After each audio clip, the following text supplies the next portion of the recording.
A sombra que assombra, um mistério na casa dos irmãos.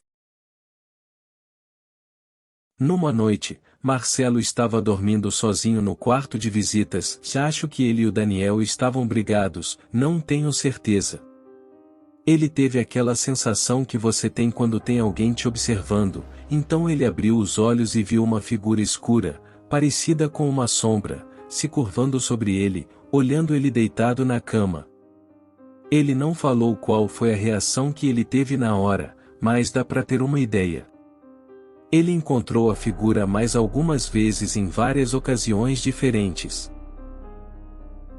Andando pelo corredor numa noite, por exemplo, ele percebeu que aquilo estava andando pelo corredor vindo na direção dele.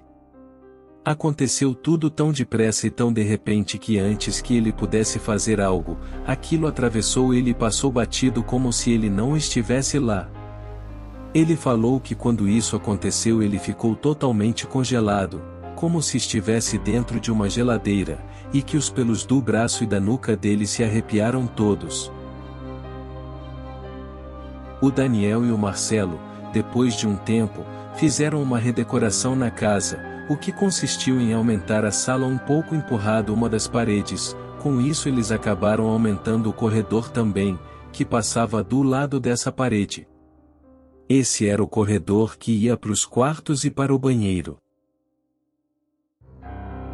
Numa noite, o Marcelo estava entrando no corredor quando ele viu a figura. Aquilo foi seguindo pelo corredor, mas de repente se virou e atravessou a parede, na parte nova dela que o Daniel e ele tinham construído. Marcelo sabia que o Daniel estava sentado no sofá vendo TV na sala do outro lado da parede. Ele parou por um instante e gritou: "Dani, você viu isso?" E o Daniel respondeu: Vi. O Daniel falou depois que viu aquilo atravessar a parede, passar pela sala, entrar na cozinha, atravessar a porta e ir para a garagem, onde desapareceu. O Daniel e o Marcelo acharam que a figura estava indiferente com o desenho novo da casa e os seus movimentos ainda eram determinados pelo esquema velho da casa. O Daniel e Marcelo continuaram a encontrar a figura, mas durante o dia. Ainda parecia ser atraído para o Marcelo, especialmente quando ele estava dormindo, ou tentando dormir, e eu acho que ele finalmente, depois de um tempo, já não aguentava mais aquilo. Numa noite quando ele abriu os olhos e viu a sombra quase sobre ele de novo, ele pulou da cama, acendeu as luzes, e falando muitas obscenidades, falou em alto e bom som, para que o fantasma deixasse ele em paz. O Daniel falou que ouviu ele berrando do outro quarto, e eles deviam estar brigados de novo. O Marcelo não teve mais problemas com a figura visitando ele de noite depois disso, mas o Daniel continuou vendo a sombra atravessar a sala muitas vezes depois. Os dois acabaram contando as histórias deles para um cara, lá da vizinhança deles, depois de um tempo, e esse cara já tinha morado lá naquela casa por acaso, e sabia tudo sobre todos da vizinhança. Ele falou que nos anos 70, um garoto tinha morrido lá naquela casa, aparentemente de overdose de drogas. O quarto dele era o quarto de visitas, o que não me deixou nada contente, pois é naquele quarto que eu ficava sempre que ia visitar o meu irmão, mas apesar de tudo, eu nunca vi nada lá. Mas algumas coisinhas estranhas que acontecem naquela casa. De noite, o Daniel e o Marcelo ouvem, às vezes, o som de algum jogo de futebol vindo de algum rádio dentro da casa, mas nunca conseguem encontrar a fonte do barulho, sendo que os dois aparelhos de som deles estão sempre desligados quando isso acontece. E finalmente, um dos garotos da vizinhança que toma conta do cachorro deles, quando eles estão fora da cidade, teve uma estranha experiência. Ele estava cuidando do cachorro por uns dias, e num dos dias, quando ele entrou na casa, encontrou vários pratos sujos na pia, onde não havia nenhum antes.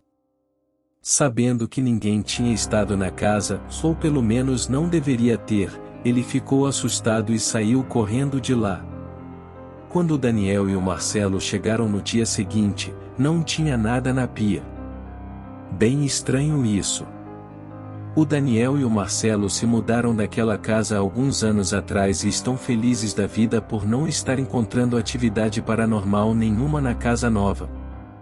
Experiência assustadora na casa de praia, uma história real de fantasmas e medo na escuridão.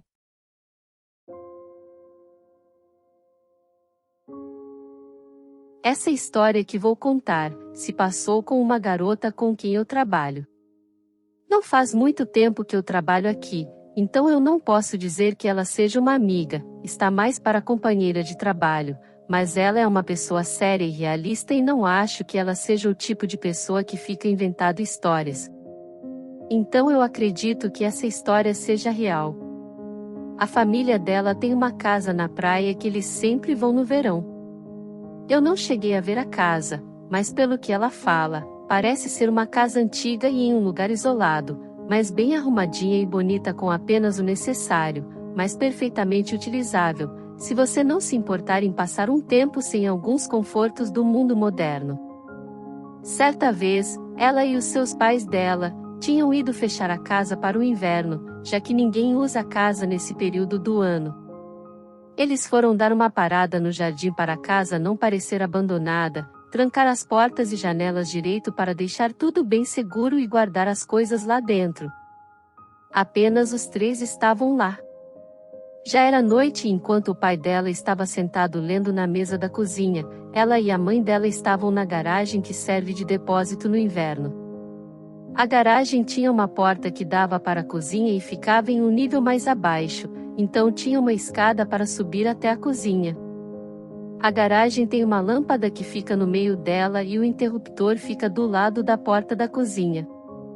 A minha colega estava na garagem empacotando algumas coisas, ela estava na parte perto da escada, enquanto a mãe dela estava quase do outro lado da garagem montando algumas caixas. A luz da garagem já tinha algum tempo que estava meio ruim, sendo que às vezes ela apagava sozinha. Nenhuma das duas estranhou quando de repente a luz apagou. A primeira reação dela foi de incômodo, e sentindo a mãe dela se aproximando dela, então ela esticou o braço e segurou a mão da mãe e soltou uma risadinha nervosa enquanto falava: "Graças a Deus que vocês está aqui. Eu odeio ficar no escuro." Então a mãe dela falou: "Você está mais perto da porta, peça para o seu pai abrir a porta da cozinha para entrar luz aqui dentro." Então ela notou que a voz ainda estava vindo do outro lado da garagem, onde a mãe dela estava antes da luz apagar. Nesse momento ela pensou, se a mãe dela estava a uns 6 metros de distância, quem estava segurando a mão dela? Então ela largou a mão e gritou tão alto que o pai dela foi correndo ver o que tinha acontecido. Quando ele abriu a porta e a luz da cozinha iluminou a garagem, não tinha nada fora do normal, o que, na minha opinião, foi um alívio para ela, e a mãe dela ainda estava do outro lado da garagem. Ela me falou que não encontrou uma explicação para o que aconteceu, nada de paranormal nunca aconteceu naquela casa, a mão não estava fria, estava quente como a mão de qualquer pessoa, e ela não sabia dizer se era só uma mão ou uma pessoa inteira que estava ali do lado dela no escuro. A única coisa que ela sabe é que naquele dia na garagem, tinha alguma coisa junto com ela e a mãe dela. Desde então ela já esteve na casa várias vezes, inclusive sozinha, muito corajoso da parte dela na minha opinião, e não presenciou nada perturbador. Muito obrigado por chegar até aqui. Esperamos que você tenha gostado das histórias. Peço que você se inscreva no nosso canal para mais histórias incríveis. Comente o que achou e se tiver alguma sugestão, por favor, deixe nos comentários.